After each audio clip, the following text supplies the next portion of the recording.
In het rand van het festival Snekersimmer, wie het centrum van Snitsjoe het toneel van meer dan 20 stritten-theater-acts. Er komt een soort publiek op aan.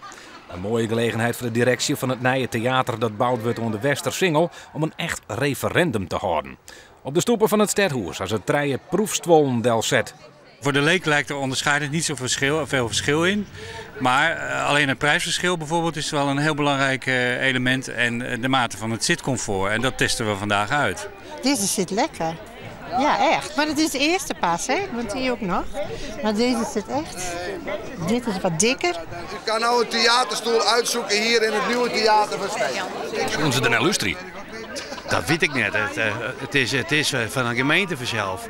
En uit die plannen hebben we en dan komen de meeste kan ik wel eens even komen. Maar dan is het lang beslist. Nou, dit is toch wel leuk. De uitkomst van het referendum telt in de uiteindelijke kaart toch 4 mei, zei Theater Sneek. In oktober Takamier gaat het 620 stwollen tellende nieuwe theater officieel hier.